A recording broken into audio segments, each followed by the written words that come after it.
Today is Tuesday the 31st of August. The 23rd came and went without any major incidents anywhere. Naturally, I've had a few comments asking why and what happened, etc. There is no doubt that the information was good, so what really happened? To tell you the truth, nobody knows. I think at this stage, we all should be extremely grateful that nothing has happened yet. I have no doubt that at some stage it will happen, but everyone has now been given another opportunity to prepare for when it does actually happen. For those that still think that it will never happen, and from a few of the comments I've seen, there are still a few out there, I would like everyone to take a look at the image on the screen right now. What you are looking at are the latest crime statistics for South Africa. I assure you this is no joke or false information.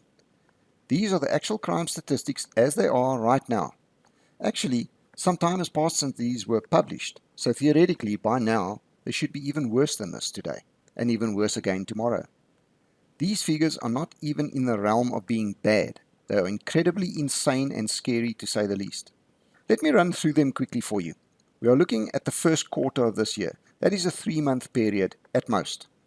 Contact crimes are up just over 60%. In a 3-month period between April and June this year, there have been over 10,000 rapes. Car hijacking has gone up by an astronomical 92%. Truck hijacking has more than doubled.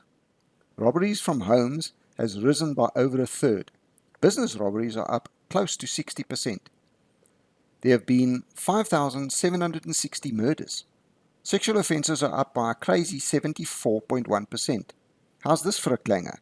Cash in transit heists are up by an apocalyptic 142%. That is close to 3 times what it was in the previous quarter. 3 times!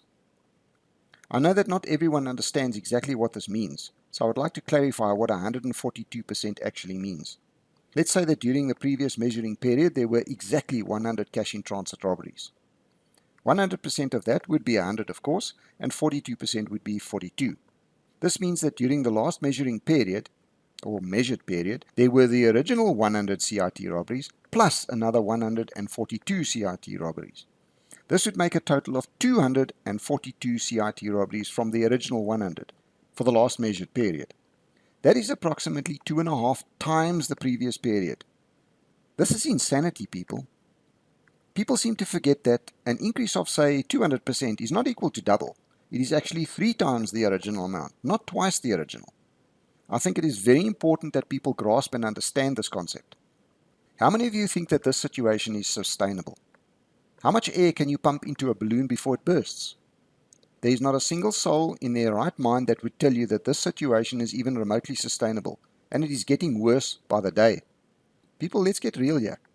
The shit simply has to hit the fan at some point. Nobody can deny it, not even those commenting that everything will be okay. They're living in a dream world.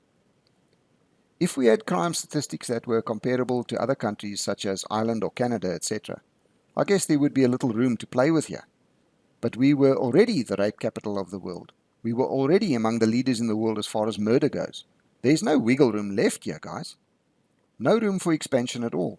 This balloon is at bursting point and it could let go at any time now. I challenge you to dispute this. Most of you should remember the recording I made just before the 23rd, where I warned that the aim of these criminals was to acquire at least 100 guns per day in every area. I would like you to take a look at this video on the screen right now. This happened a week ago or so. What do you see here? This is a guy that was carrying a firearm on him and was printing. Those that own and actually carry their firearms will know what printing is. Printing is when the firearm you are trying to conceal under a shirt or jacket, etc., actually shows on the outside. In other words, people can see that you are carrying a firearm. This gentleman was spotted carrying a firearm and followed to his car. I don't need to explain to you what happened next. It is plain to see.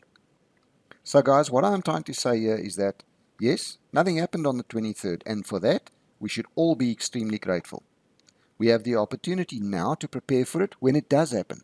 Please, make use of that opportunity. Nothing has changed within the ANC. The faction fighting within the ANC is still there, and if anything, it is worse than ever now. I would like to caution people not to let their guard down at all. Things could go south at any time. Remember, I'm not a prophet who sees into the future. I'm someone who makes deductions based on reliable evidence I have access to. The information I shared with you was verified, and I am of the opinion that it still applies. Nothing has changed. In fact, things have just got worse, a lot worse. These crime statistics I mentioned a minute ago tell a very definite story.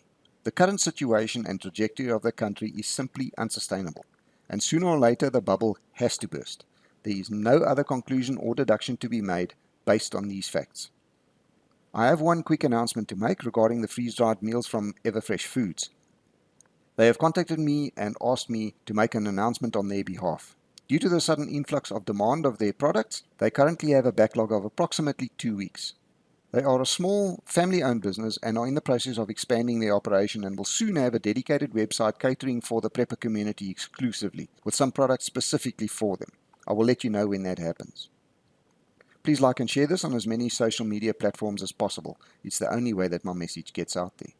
If you are not subscribed to my channel yet, I have to ask why not? You have absolutely nothing to lose. If you would like to make a contribution to my channel, in the description field I have provided ways in which local as well as international listeners can make a contribution. If you'd like to make a crypto contribution, also in the description field I have provided a Bitcoin as well as an Ethereum wallet address. If you would like to contribute any other crypto, simply shoot me an email to the address supplied in the description field and I will send you the relevant wallet address. I also have a Zapper account, so if you like, you can pause the video and scan the Zapper code now. Any and all contributions will be welcome and very much appreciated. To all the amazing people who do make a contribution, I say a huge thank you. Your generosity is very much appreciated. Until next time, be safe out there.